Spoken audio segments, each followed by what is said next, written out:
are finally going in your favor, well, then this video will make you better at trading. Let's look at a theory. Let's say you saw some strong support and resistance areas, and you are waiting for the price to break those levels. You put your money in a position when the price gives a breakout.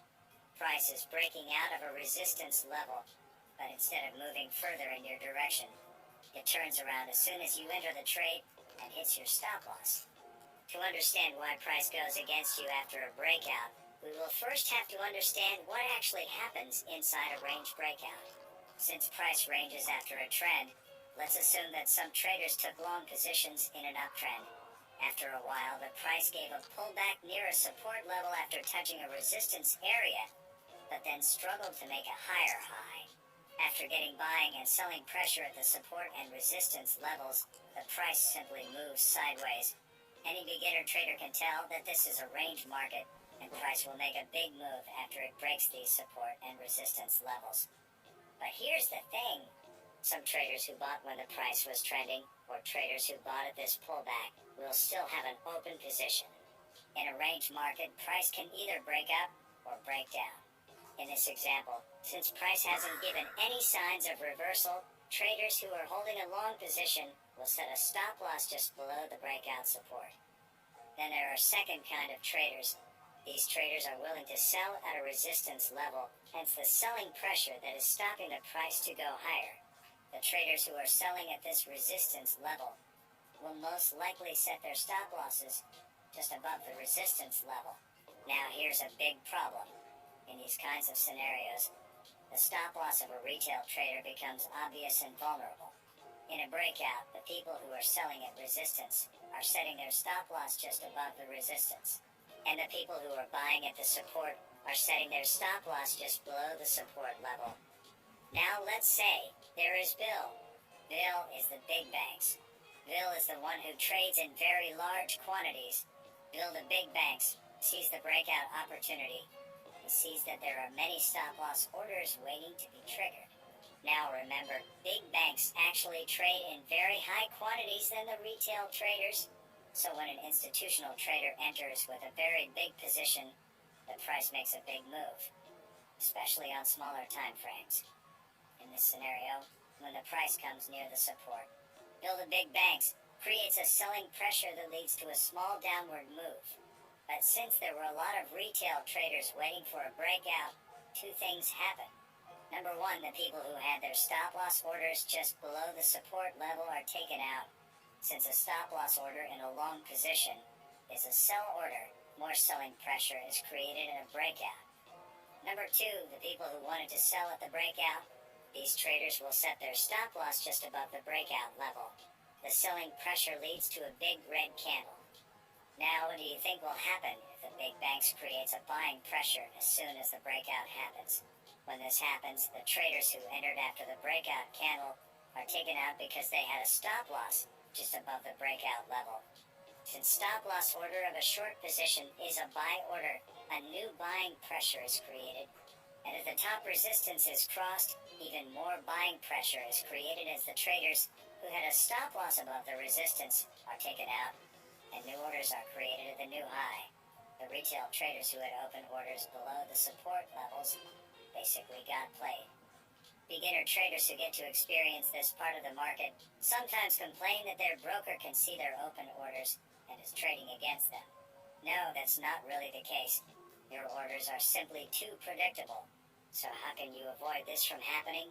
Well, the easiest and effective way of trading a breakout without getting played is to wait for the price to react in your favor.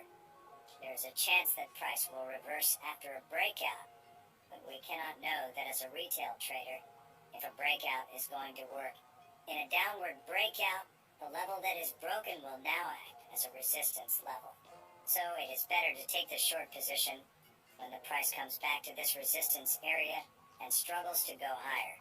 Then you can look for an entry signal, like an engulfing candlestick pattern. Now some traders will say, why not just put stop loss orders far away from the obvious support and resistance levels? Well, if you do that, you will not get a decent reward to risk ratio. What about trend breakouts? If a downtrend that was respecting the trend line resistance suddenly breaks out, will the price reverse?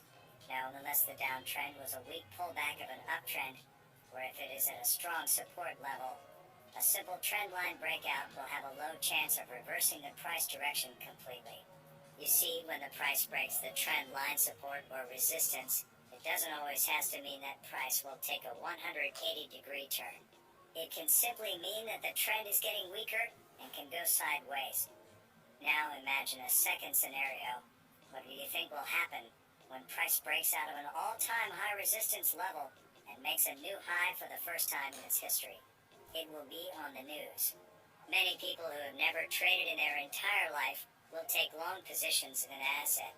But what if price doesn't go further up? What do you think will happen then?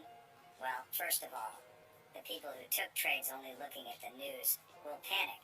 When the price comes back below the previously broken resistance level, many will cut their losses. This will create a huge selling pressure. And since this is a panic sell, you can capture a good profit when the price makes a big move down.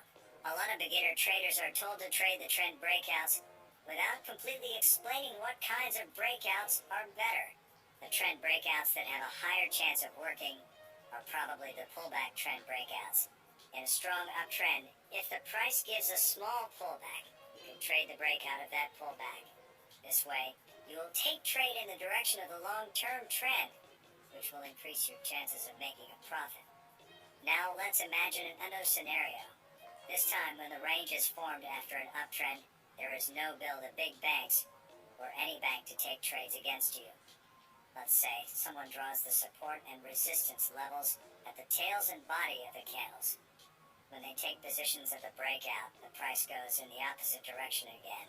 But this time, it's because the beginner trader is too much focused on their favorite time frame. You have to understand that not everyone is looking at the exact chart as you are. The support and resistance you draw using tails and bodies of the candles won't always work because they will look very different on different time frames. If you are waiting for a breakout to happen, make sure the support and resistance you are looking at can be easily identified on other time frames. Furthermore, when the breakout happens, make sure it is visible on different time frames as well, because sometimes a successful breakout on one time frame can mean something else on other time frames. This can lead to a lack of high volume and interest near the breakout area. After understanding these kinds of scenarios, you will be able to tell when a possible trap is set. And with patience and good money management, you will probably make money with the breakouts. That's all. Now you know a little more about breakouts in trading. Like the video if you liked it. Subscribe for more trading videos and check out other videos on the Trading Rush channel where we tested many different trading strategies 100 times to find their real win rates.